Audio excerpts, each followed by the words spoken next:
teman-teman semua, perpustakaan itu merupakan sebuah tempat di mana kita dapat menemukan berbagai jenis buku dan kita bisa menemukan dengan buku yang sesuai kita perlukan. Nah, sekarang kita berada di perpustakaan SMA Kristen Kalam Kudus Pekanbaru. Ayo, kita masuk ke dalam.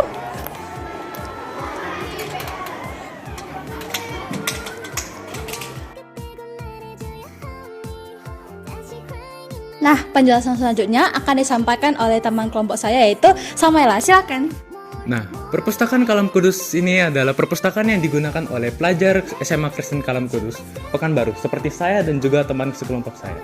Di sini ada banyak buku bergenre fiksi seperti action dan romance dan juga ada buku pendidikan seperti PJOK, sosiologi, matematika dan masih banyak lainnya.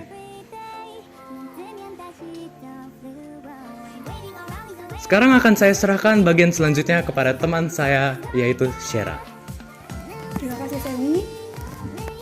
Lalu di sini juga ada banyak buku yang unik, salah satunya seperti majalah, yang dimana majalah ini berisi tentang masakan yang bisa dijadikan sebagai bahan pelajar bagi para pelajar-pelajar yang ada di sini. Lalu selain buku majalah ini, ada juga buku-buku yang lainnya, salah satunya seperti pembuatan masker dan banyak buku-buku yang lainnya seperti pembuatan pasta gigi, terus ada kamus dan lain sebagainya. Lalu gimana sih lingkungan sekitar di perpustakaan ini? Jadi kita akan serahkan kepada Karisa yang akan menjelaskan mengenai lingkungan perpustakaan ini. Nah, isi perpustakaan ini juga sangat bersih dan sangat rapi. Nah, warna interior dari perpustakaan ini berwarna krim.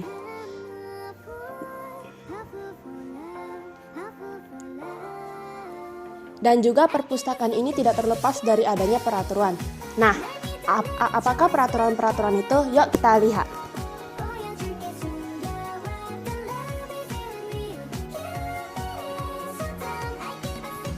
Nah, inilah tata tertib perpustakaan SMA Kalam Kudus Pekanbaru. Baik, saya bersama Ibu Petugas Perpustakaan sama Ibu Mutiara dan saya akan menanyakan beberapa pertanyaan untuk Ibu. Jadi, Ibu sudah berapa lama bekerja di sini? Saya di sini sudah bekerja selama 1 tahun ajaran ditambah 1 bulan untuk tahun ajaran 2023-2024. Jadi kira-kira setahun sebulan. Oke, baik Bu. Biasanya berapa buku yang masuk atau didonasi ke sini, Bu? Ya, untuk tahun 2022-2023 itu ada buku yang masuk kurikulum Merdeka kira-kira 200 eksemplar. Kemudian buku kurikulum 2021 juga kira-kira 200 eksemplar kurikulum 2020 kurikulum Merdeka, dan kurikulum 2021 juga 200 eksemplar kira-kira, dan kemudian ditambah buku panduan untuk guru kira-kira ada sekitar 30 eksemplar. Jadi kalau kita hitung-hitung mungkin ada buku-buku lain lagi, kurang lebih 500 eksemplar yang masuk di tahun 2022. Oke, banyak juga. Baik, untuk pertanyaan terakhirnya Ibu, apa kesan Ibu sebagai petugas perpustakaan di sini? Ya, kesan saya yang pertama, siswa di SMA Kristen Kalam Kudus itu masih sangat kurang untuk membaca. Kebanyakan siswa yang datang ke sini itu tujuannya bukan untuk membaca, tapi untuk mengademkan diri, mengambil tempat yang sejuk. Apalagi saat ini sedang musim panas, banyak siswa yang datang ke sini bukan untuk membaca. Padahal kan sebenarnya di pustaka itu kita harus tujuannya datang ke sini itu untuk membaca. Kalau tidak, untuk belajar.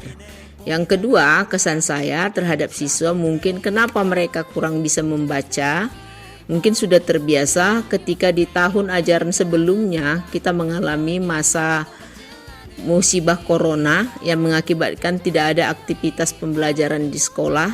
Nah, di sini siswa sudah mulai mengabaikan membaca buku secara nyata, tapi mereka lebih suka membaca melalui gadgetnya.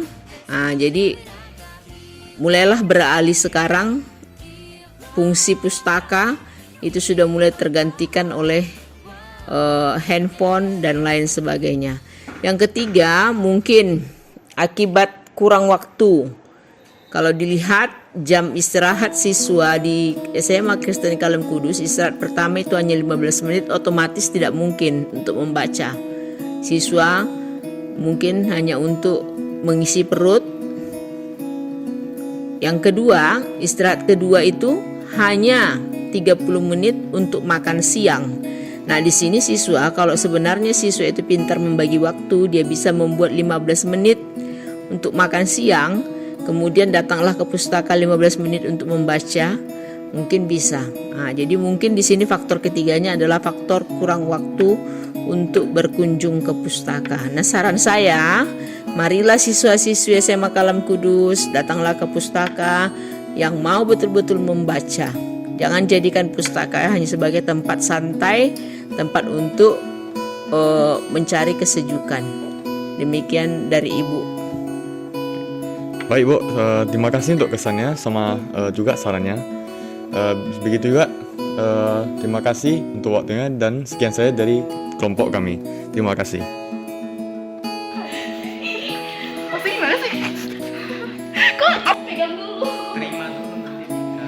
Kami dari kelompok keempat akan mempresentasikan hasil.